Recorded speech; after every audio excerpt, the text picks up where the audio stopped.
Sýningin Borgarasviðið sem sýnd verður í samkomuhúsinu helgina óvenjulega uppsett. Hún hefst með gönguferð frá Hofi menningarhúsi undir leiðsögn akureyskra kvenna sem allar eru af erlendu bergi brotnar. Gengið verður að samkomuhúsinu en þar munu konurnar leitast við að svara spurningunni hver sé hinn akureyska menning en það svo spurning sem hefur verið leiðarljós kvennana í vinnuferli verksins.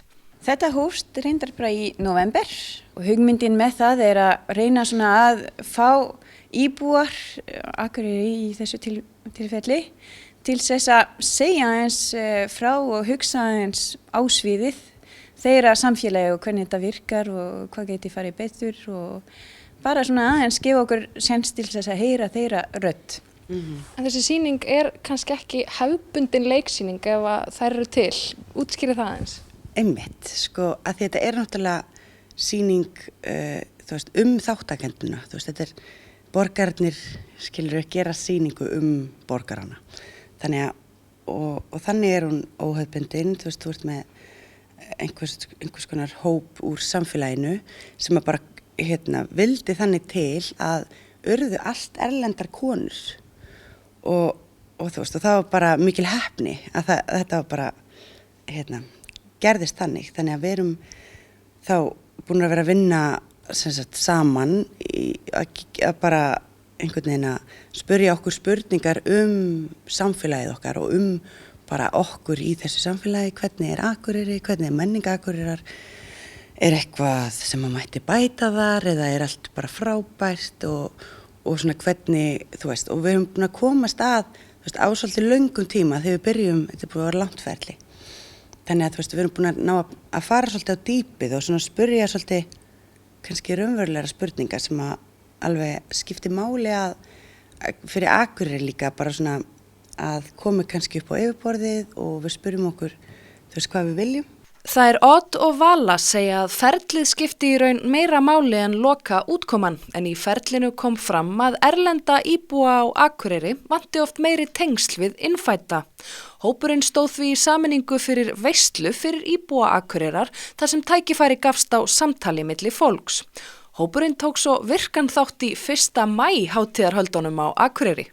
Og það var meira svona frá þeim þessi erlendri kvenna hópur og hvað þeirra svona kröfur, hvað vinnumarkaðinn og það bara tóku þátt í kröfugöngu og voru svo með atriði bara í hátíðarsal á Hofi fyrir framan öllum svona Akureyrar gesta og þeim fannst það náttúrulega bara magnað og við fengum líka feedback frá fólki sem var náttúrulega bara óvant þessu formi á þessum degi þar sem allir eiga bara að sitja með mikrofón og segja ræðu og vera helst pólitíkusar eða eitthvað. Já. Og það var að taka fullt af plássi og bara með trommur með læti og svona bara svolítið benda á þetta gengur ekki og það var líka mjög svona valdiblandi og fallegt og maður sá líka að Akureyringum og fólki sem fyrir framan vilja það, voru þakklátt fyrir að heyra þetta og fyrir að byrja þessum díalóg og ein af okkar þáttakendur að vinna í fiski en hún samt verkfræðingur, hún sagði það á sviði og svo sagði einhver með hana eftir bara sem að vinna með henni, ég heldur bara, ert þú bara verkfræðingur? Og hún búin að vera hér í 15 ár og það eru spurningar svona sem spyrjast aldrei og allt í henni bara, þetta komin út? Já, ok, Liljan verkfræðingur. Og þú skipti ekki máli, alveg fínt að vinna í fiski líka og vera ekki verkfræðingur, en bara, við erum bara svo först í einhvers konar ramma, hvernig við spyrjum fólki, hvað við spyrjum að, hvað við spyrjum ekki að og þessi samskipti eru stundum svo viðkvæm og gera það að fólk halda sér í sínu stöðu og ná ekki eitt skref áfram. Það var ein kona sem með okkur, hún sagði það einmitt að hún búin að vera inn í 28 ár og það var aldrei verið neitt tími til þess að spurja, til þess að bara spurja virkilega Akureyringa bara svona alvöru spurninga og hún fyrir veisluna þá var hún búin að ákveða að æfa sig og var bara heima með manninu sínum að æfa sig, að spurja spurningarna sem að henni skipta hana máli og svo kom bara veislan og þá var bara ógeðslega mikið húllum hæ og mikið að gera okkur svona og hún fekk aldrei tímann til þess að spyrja spurningarna.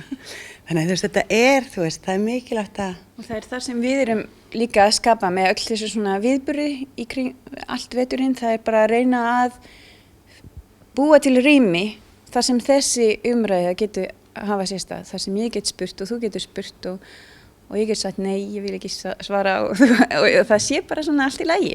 En er sýningin þá að einhverju leyti lifandi og tekur áhorfandinn þátt í sýningunni? Já, mjög mikið.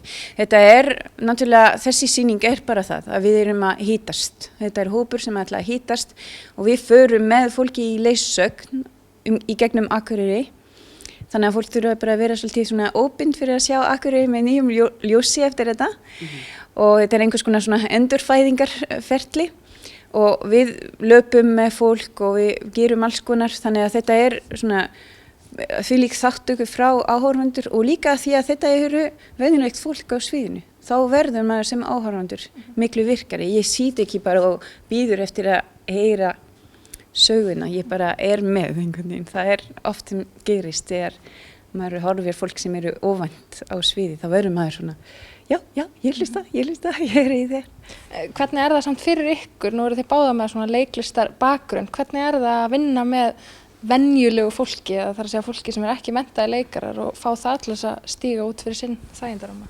Svo mér finnst það langskemmtilegast og ég var alltaf bara, það er eitthvað við það að, sko, eins og það er gaman að horfa á leikara á sviði, að þá er eitthvað óbúslega fallegt, það er eitthvað svona, einhver kannski sannleikur þegar venjulegur einstaklingur er á og maður nær svona einhverju maður nær að vinna með það þannig að það er öryggi og hann getur einhvern veginn fundið sér pláss til þess að einhvern veginn að tjá sig sko, að það verður eitthvað matjekk.